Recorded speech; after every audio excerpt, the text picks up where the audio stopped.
네, 간밤 뉴욕 증시 상승에 힘입어 또 외국인들의 수급에 힘입어서 일단 국내 증시가 상승으로 출발했었습니다.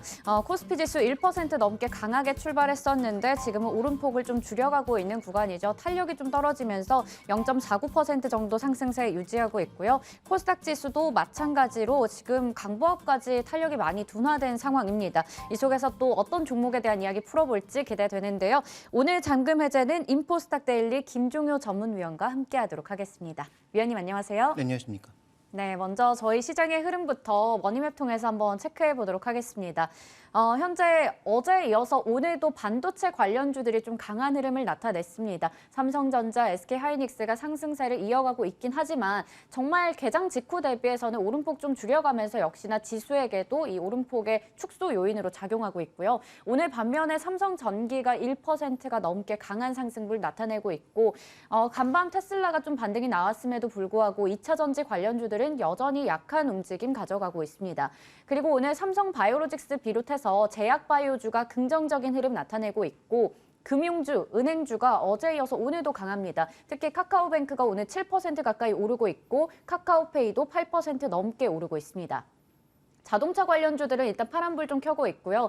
오늘 인터넷 관련주 네이버, 카카오도 이틀 연속으로 강한 흐름 나타내고 있고 엔터라던가 콘텐츠, 여행, 항공까지 좀 괜찮은 흐름들 나타내고 있는데요. 이 중에서 가장 궁금한 개장 특징주 먼저 질문 드릴게요. 앞서 봤듯이 오늘 네이버 카카오도 강한데 카카오뱅크나 카카오페이 같은 이 금융 쪽에서도 상당히 강한 흐름 나타내고 있거든요. 카카오 그룹주에 대해서 좀 어떻게 보시는지 워낙에 또 많이 빠졌던 쪽이기도 한데 이번 상승이 연속성을 나타낼 수 있을지 궁금하네요. 네, 이번 장세의 최대 특징, 2차 전지도 그랬고요. 반도체도 마찬가지고 여러 가지 이제 모멘텀이 주어지면서 단기 반등을 주는 양상이지만 여기서 핵심 포인트는 그 이슈의 연속성이 어떻게 나타날지를 판단하는 것도 중요한데 더 중요한 것은 이렇게 낙폭과도의 전반적인 순환이 한 번씩 돌고 있다는 쪽에 좀 더 포커스를 맞춰야 될 것 같습니다. 그래서 카카오그룹에 뭔가 판을 뒤집을 만한 어떤 강세 요인이 생겼는가? 아직은 그렇지 않다라고 보고 있고요. 그다음에 말씀해 주셨다시피 카카오뱅크가 고점에 비해서 내려온 폭을 살펴보면 가장 많이 빠진 종목 중 하나이기 때문에 현재 구간에서 무언가 조금만 반전되는 그런 이슈가 나와도 시장에서 바로 이제 반응을 빠르게 줄 수밖에 없는 그런 상황인 것이죠. 그다음에 최근에 이제 유럽 증시 쪽에서는 금융주의 강세가 아주 두드러지게 나타나고 있는데요. 미국 시장은 상대적으로 제한적이긴 합니다만 최근 유럽 시장을 이끌고 있는 가장 대표적인 업종이라고 하면 금융주라고 보셔야 됩니다. 그래서 최근에 유럽 증시가 한 4~5%씩 올랐는데 독일이나 프랑스 증시의 급등 종목들을 보면 전부 이제 금융주들이 포진해 있다라는 점, 이런 부분들이 일정 부분의 영향은 아마 주지 않았을까라고 판단해 볼 수 있습니다. 그래서 이들 종목의 움직임은 전형적인 낙폭과대에 따른 반발 매수세 정도로 이해하시면서 단기 관점이라면 트레이딩 관점, 중장기 관점으로 보신다면 저는 카카오그룹보다는 여전히 네이버 쪽에 좀 더 포커스를 맞춰야 되지 않나. 그 이유는 네이버가 해외 사업 쪽에서 또 이제 서서히 돈을 버는 그런 사업들이 나타나기 시작했다라는 점을 염두에 두면서 접근하시는 게 좋을 것 같습니다. 네. 저희가 함께 하다 보니까 이제는 네이버 카카오 여쭤볼 때 어떤 답변이 나올지 살짝 예상도 되긴 하는데요. 우선은 카카오 그룹주들 그동안 워낙에 많이 빠졌기 때문에 일단은 좀 일시적인 현상으로 봐야 될 것 같다. 수급 영향이다라고 얘기 주셨고요. 단기적으로는 트레이딩 관점에서 말씀 주셨습니다. 그리고 여전히 네이버 쪽에 대해서 긍정적인 말씀 주셨어요. 해외 매출 본격화 얘기 주셨으니까요. 참고해 보시길 바라겠습니다. 그럼 두 번째 영상 콘텐츠 관련주 확인해 볼 텐데 오늘 장 초반부터 레몬레인이 가장 강하게 이끌고 있었습니다. 오늘 유상증자 소식도 있었고요. 그런데 지금 콘텐츠 관련주 다 같이 오르긴 했는데 역시나 지금 탄력이 살짝 둔화되긴 했거든요. 하지만 재벌집 막내 아들로 한번 이렇게 확 뜨고 나서 최근에 또 더 글로리 저도 재밌게 봤는데 그게 나오면서 다시 또 콘텐츠주에게 불을 좀 지피고 있는 게 아닌가 싶은데요. 이제 어떤 종목들 위주로 좀 추려보면 좋을까요? 근데 이제 시장에서 우리가 봐야 되는 핵심 포인트는 이들 종목이 움직이고 있는 본질적인 이유가 뭔가 기존에 원래 좋았는데 중국까지 터지면서 더 좋아지지 않을까라는 기대감이잖아요. 그런데 시장의 체력을 우리가 확인해 볼 수 있었던 게 어저께 반도체가 고개를 확 들기 시작하면서 컨텐츠 같은 종목군들은 그 전에도 좋았단 말이죠. 네. 시장의 약세 구간에서도 좋았는데 이들 종목이 같이 좋았던 게 아니라 네. 오히려 시장이 고개를 드니까 이들 종목은 고개가 꺾였단 말이죠. 그렇죠. 그러니까 시장 수급이 얼마나 취약한지 지금 시장의 전반적인 에너지가 얼마나 약한지를 본격적으로 나타내는 그러니까 지수 약세 구간에서 강세를 보였던 종목군들이 지수가 강해지는 구간에서는 같이 갈 수 없는 정도의 체력이라는 것을 확인해 줬단 말이죠. 그래서 이들 종목에 대해서는 뭐 긍정적인 관점을 저는 여전히 가지고 있습니다만 그럼에도 불구하고 종목을 크게 넓혀가거나 아니면 여러 종목군들을 다 가져가는 것은 좋지 않은 전략이다. 우리가 이제 중국 쪽의 확대, 그다음에 추가적인 어떤 컨텐츠의 확대를 염두에 두고 있다면 저는 뭐 중심 종목은 여전히 스튜디오 드래곤이라고 판단하고 있고요. 그다음에 이제 종목을 좀 더 넓혀 본다면 뭐 웹툰이라든지 웹소설 이런 쪽까지 넓혀야 되는데 뭐 그쪽은 다 아시는 것처럼 워낙 뭐 성공 여부라든지 돈을 얼마나 벌 것인지에 대한 네. 이 판단이 쉽게 서지 않는 그런 종목군들이 많으니까 이들 종목에 대해서는 뭐 트레이딩을 병행하시는 게 좀 좋지 않을까 이렇게 보고 있습니다. 네, 콘텐츠 관련주에 대해서 얘기 나눠봤는데요. 말씀해 주셨듯이 어제 반도체주가 다시 또 왕의 기환이 되자 그동안 좀 테마주처럼 올랐던 그런 쪽에서 고개가 꺾이는 모습이 나타났습니다. 오늘은 일단은 상승세를 나타내고 있긴 하지만 이 중에서 종목을 잘 추려보는 게 중요하겠고요. 스튜디오 드래곤 얘기 주셨습니다. 그럼 이어서 잠금 해제 종목들 하나씩 풀어볼 텐데요. 첫 번째 종목은 원익 IPS 보겠습니다. 어제에 이어서 오늘도 일단 삼성전자, SK하이닉스 강하고 간밤에 뉴욕 증시에서도 반도체 관련주들 일제히 강했습니다. 정부의 세제 혜택 이거에 대한 지금 긍정적인 모멘텀이 작용하고 있는데 이제 장비주들도 다 같이 손잡고 쭉 갈 일만 남았을까요? 첫 번째 포인트 확인해 볼게요. 먼저 원익 IPS 사업 소개부터 들어보겠습니다. 근데 뭐 다 아시는 것처럼 뭐 반도체, 그다음에 디스플레이 쪽에 장비를 만드는 업체다. 그래서 이제 용어만 보면 무슨 얘기인지 저도 잘 모르겠어요. 근데 네. 이제 중요한 건 보시면 뭐 준비된 그림으로 확인된 것처럼 ALD, CVD 이런 글씨들이 다 보이고 있거든요. 그래서 각각의 공정에서 ALD, CVD가 뭐 하는 거냐 가장 쉽게 말씀드리면 그 투명한 석영, 그러니까 실리콘 판 위에다가 실제로 반도체라고 하는 것이 여러 가지 그 금속 산화물 같은 것들을 도포했다가 거기다가 회로 그리고 그다음에 그거 깎아내고 지우고 이렇게 해가지고 반도체를 만드는 거잖아요. 그러니까 그런 금속 산화막을 까는 방식이 ALD와 CVD 두 가지라는 거죠. 이게 뭐 디스플레이와 그다음에 태양광까지 다 쓰이는 그런 장비이기 때문에 해당 장비 쪽에서 매출을 내고 있는 회사다라고 보셔야 될 것 같습니다. 그래서 결국 뭐 삼성전자의 투자 금액과 같이 갈 수밖에 없는 그런 그룹이라는 점에서 최근에 실적에 대한 하향도 이어지고 있는 양상이고요. 당연히 실적이 하향될 것 같으니까 주가도 계속 내려가고 있는 양상이라는 거죠. 그래서 정부가 어제 발표했던 투자세 공제와 관련된 긍정적인 모멘텀이 그동안 굉장히 밀렸던 주가를 뭐 거의 2달 동안 빠졌던 걸 하루에 되돌릴 정도의 네. 강한 어떤 상승으로 거래 증가까지 나타나긴 했는데 저는 지금 투자 결정을 하시기보다는 내일 삼성전자의 실적 발표와 컨퍼런스 콜을 보면서 결정하시는 것이 좀 더 좋지 않을까 이렇게 좀 보고 있습니다.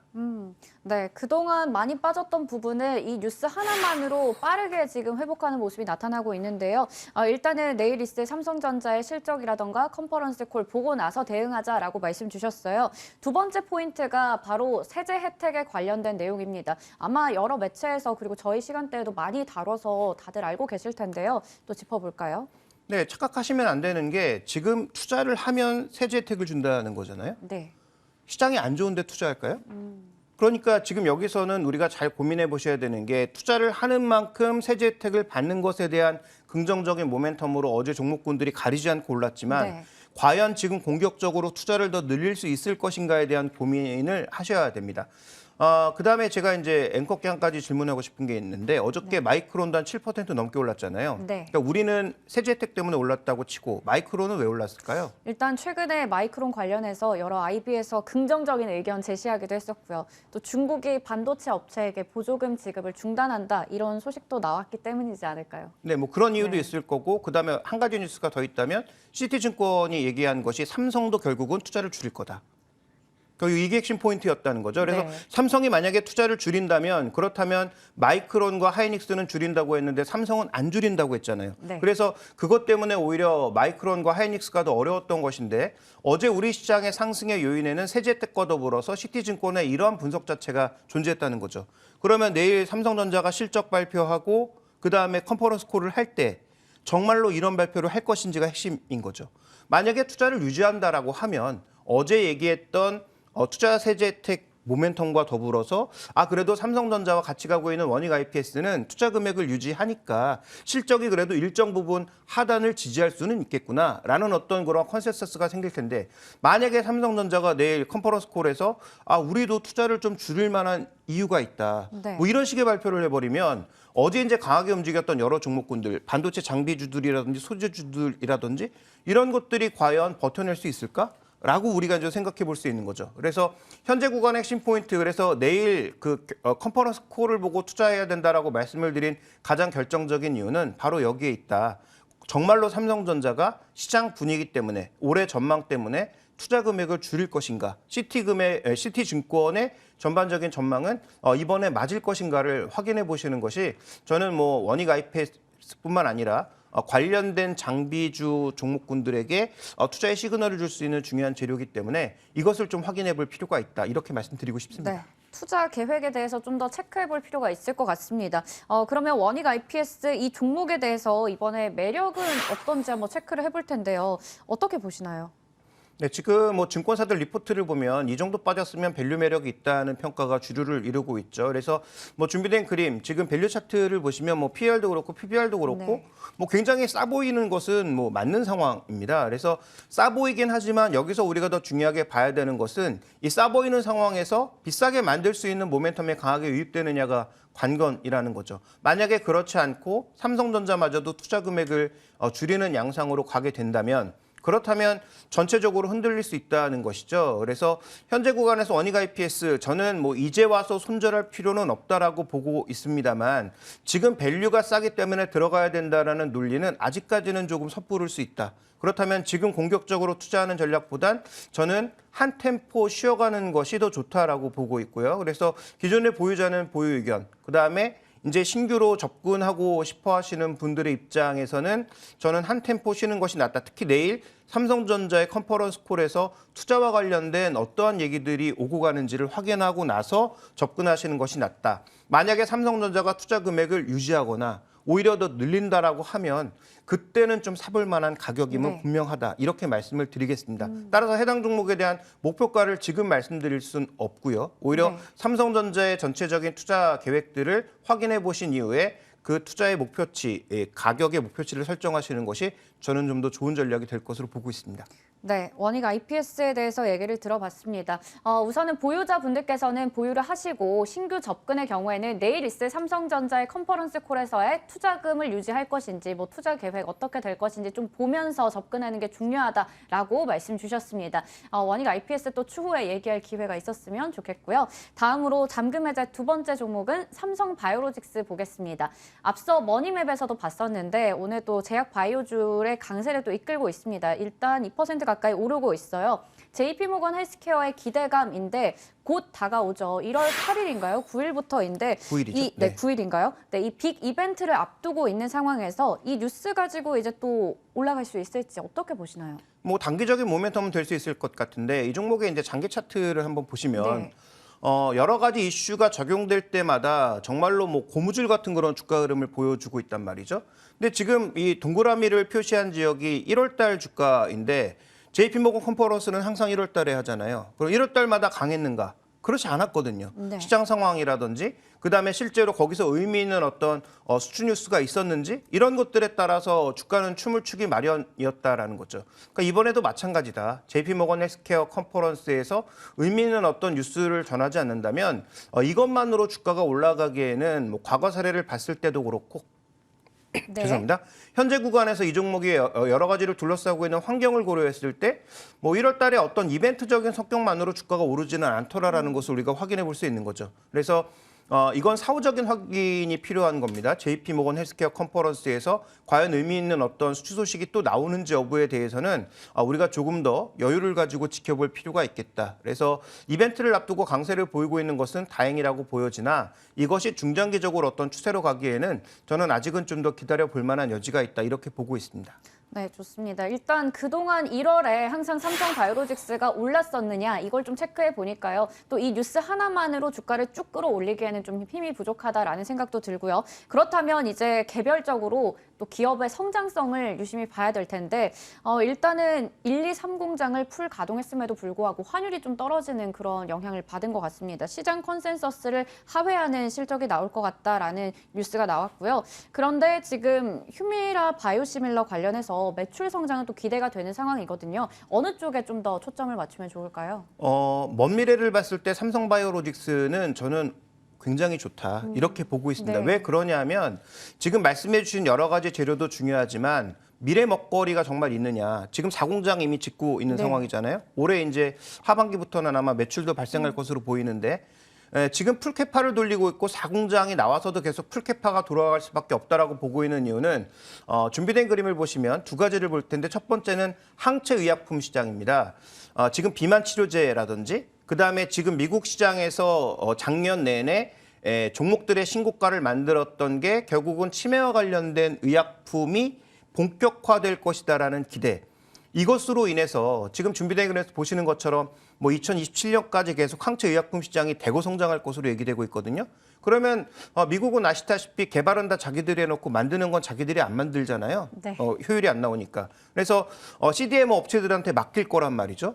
그러면 이 많은 약들 중에서 다 삼성 바이오로직스가 하지는 않겠지만 뭐 우시라든지 론자라든지 이런 회사 더불어서 삼성 바이오로직스의 일감은 늘어날 수밖에 없는 상황이란 말이죠. 네. 그러니까 이런 것들은 비교적 마진이 좋을 가능성이 높기 때문에 향후 장기적인 방향성을 봤을 때는 분명히 긍정적인 이슈다라고 봐야 될 것 같고요. 그 시작점이 올해라는 거죠. 그래서 치매나 비만 치료제 같은 항체 치료제의 시장이 성장하면 성장할수록 삼성바이오로직스도 같이 성장할 수밖에 없다라는 점. 두 번째 포인트를 한번 볼까요? 자, 두 번째 포인트를 보시면 핵심 포인트가 아까 말씀하셨던 휴미라와 결부되어 있는 부분인데 지금 블록버스터 약들이 올해부터 25년까지 대거 또 오리지널리티가 마감된단 네. 말이죠. 그러면 이 오리지널리티가 마감된다라는 건 무슨 얘기냐? 바이오시밀러가 다시 이쪽에서 커질 수 있다. 네. 휴미라뿐만 아니라 다른 약들도 이제 바이오시밀러가 커질 수 있다는 것이죠. 그래서 이제 이 그림 잘못 나가고 있는데 이 그림 말고 이제 다른 그림 보여주시면 선으로 되어 있는 이 그림 보시면 이게 이제 여러 가지 블록버스터 약들의 오리지널리티 만기를 나타내는 것입니다. 그래서 이게 2023년부터 2025년까지 급고 늘었다가 또 한 2, 3년 쉬다가 그다음부터 급고 늘어나거든요. 그러면 이런 환경을 봤을 때도 삼성바이오로직스의 일감은 무조건 늘어난다. 그래서 CDO와 CMO가 모두 증가할 수밖에 없는 그런 상황이기 때문에 이 종목의 장기 성장성에 대해서는 전혀 뭐 의심의 여지가 전혀 없다. 이렇게 말씀드릴 수 있습니다. 네, 좋습니다. 그러면 지금 자리에서 사실 장기 성장성을 본다면 지금 자리에서는 어떻게 봐야 되나요?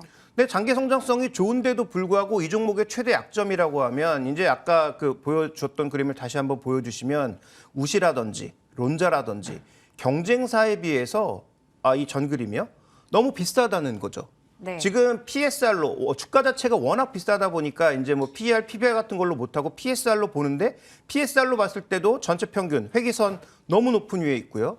그다음에 매출액은 살펴보시는 대로 지금 생산 용량은 비슷한데 매출액 기준으로 봤을 때는 다른 회사에 비해서 비교적 낮은 그런 상황이라는 것입니다. 그래서 지금의 높은 밸류에이션을 설명하려면 삼성바이오로직스만의 신약이 있거나 아니면 우리가 생각했던 것 이상의 아주 급속도의 성장이 주어져야만 지금의 밸류에이션이 설명 가능한 거죠. 그러면 우리가 좋은 기업이면 맞고 산업 전망도 좋은데 좋은 가격에 있느냐? 그렇지 않다라는 거죠. 네. 그래서 이 종목은 정말 좋은 산업이고 앞으로도 잘 될 수 있는 산업이지만 이런 좋지 않은 가격에 있다면 과연 지금 사야 되느냐에 대해서 저는 그렇지 않다라고 판단하고 있습니다. 따라서 이 종목은 좀 더 주가 조정이 있거나 아니면 우리가 정말로 기대할 수 있는 뭐 신약 이슈라든지 아니면 이번 JP모건 헬스케어 컨퍼런스에서 우리가 기대하지 않았던 대규모의 매출 증가 같은 것들이 확인되어야 현재 가격에서 매수할 수 있는 그런 매력이 생긴다. 따라서 해당 종목에 대해서 대부분의 증권사는 전부 100만 원 이상의 목표가를 제시하고 있지만 저는 그 정도의 숫자는 아직은 좀 얘기하기 어렵다라고 판단하고 있고 그렇게 본다면 지금은 관망하시는 것이 좋겠다. 이렇게 네. 봐야 할 것 같습니다. 네, 좋습니다. 일단은 지금 상황에서는 좀 조정이 나오거나 아니면 추가적으로 좀 더 성과가 가시화됐을 때 이 밸류가 설명될 수 있다라는 말씀 정리해 주셨습니다. 이렇게 오늘 잠금 해제는 인포스닥 데일리 김종효 전문위원과 함께했습니다. 고맙습니다.